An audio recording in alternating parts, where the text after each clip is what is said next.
Guys welcome back to our YouTube channel TFI ముచ్చట్లు. Friends, ఈరోజు అయితే మనం యూఐ రివ్యూ గురించి అయితే మాట్లాడుకుందాం. అండ్ ఏంటి భయ్య, రిలీజ్ అయిందేమో 20, మీరు రివ్యూ ఇచ్చే 25th అంటే కొంచెం లేట్ అయింది కాదు, చాలా లేట్ అయిపోయింది. అండ్ ఇది ఓన్లీ రివ్యూ మాత్రమే కాదు, దీంట్లో అయితే మనం బ్రేక్ డౌన్ కూడా చేద్దాము. సో ముందుగా వీడియోకి వెళ్ళే ముందు please like, share and subscribe to our YouTube channel. Friends, movie గురించి మాట్లాడుకుంటే 2x స్పీడ్ ఉంటుంది కదా, ఆ 2x స్పీడ్లో చూసినట్టు ఉంటుంది అనమాట మూవీ. ఏం అర్థం కాదు. ఫస్ట్ ఆఫ్ ఆల్ గ్రాఫిక్స్ బాగాలేవు, బీజిఎం బాగాలేదు. బీజిఎం అయితే ఏడుపు వచ్చింది భయ్య. అండ్ మీకు ఇంకో విషయం చెప్పడం మర్చిపోయాను, ఈరోజు మూవీ చూసింది ఒక వెరైటీ ఎక్స్పీరియన్స్ తోటి అయితే మూవీ చూశాను అనమాట. లైక్ నేను ఉన్నది కర్ణాటకలో ఉన్నాను. సో కన్నడలో చూడాలంటే నాకు రాదు కాబట్టి సినీ డబ్ యాప్లో నేనైతే తెలుగు ఆడియో పర్చేస్ చేసి చూశాను. సో నాకైతే విచిత్రమైన ఎక్స్పీరియన్స్ అనమాట. 3 అవర్స్ ఏం లేదు, మూవీ 2 hours 18 minutes ఉంది. 2 hours 18 minutes హెడ్ఫోన్స్ పెట్టుకొని చూడాలి కాబట్టి కొంచెం ఇబ్బంది అయింది. బట్ నాకైతే చాలా యూస్ఫుల్ అయిందనమాట మూవీ చూడడంలో. ఎక్స్పీరియన్స్ అయితే నార్మల్గానే ఉంది, కొత్తగా ఏం లేదు. ఎప్పుడు రెగ్యులర్ సినిమాస్ ఎలా చూస్తాం అలా. ఇంకోటి సౌండ్ క్వాలిటీ వచ్చేసరికి అయితే లైక్ మీ ఇష్టం, మీ హెడ్ఫోన్స్ క్వాలిటీ ఎలా ఉంటే సౌండ్ క్వాలిటీ కూడా అలానే ఉంటుంది అనమాట. సో బీజిఎం అయితే నాకు చిరాకు వచ్చేసింది అనమాట. అసలు బాగాలేదు, బీజిఎం బాగాలేదు. అండ్ గ్రాఫిక్స్ అస్సలు బాగాలేవు. అండ్ మూవీ ఎటు వెళ్తుందో ఏం అర్థం కాదనమాట.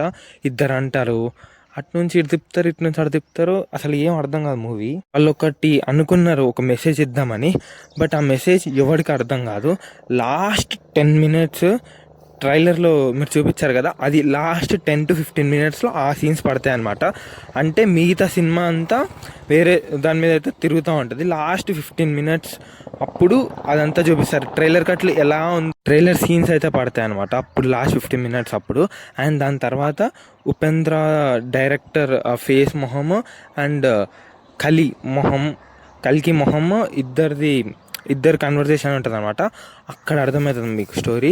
అంటే వాళ్ళు ఏం చెప్పాలనుకుంటున్నారో ఆ 2 characters డైలాగ్స్ తోటి కన్వే చేసుకుంటారు అనమాట. కన్వర్జేషన్లా ఉంటుంది.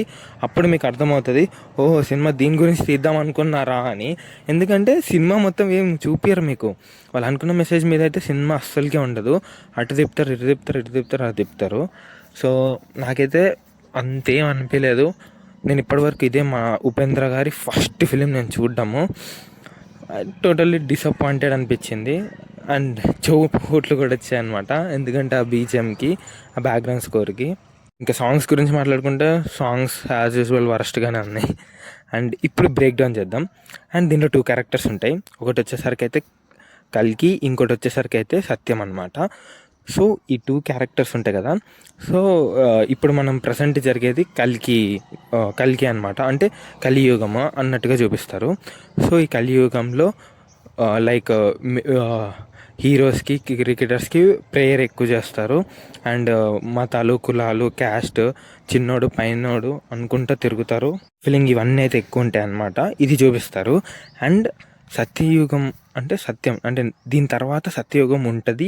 దాంట్లో పీస్ ఉంటుంది, అందరు ఈక్వల్గా ఉంటారు అన్నట్టుగా అయితే చూపిస్తారు. అది ఎక్కువసేపు ఏమి చూపారు, కొంచెం సేపు చూపిస్తారు.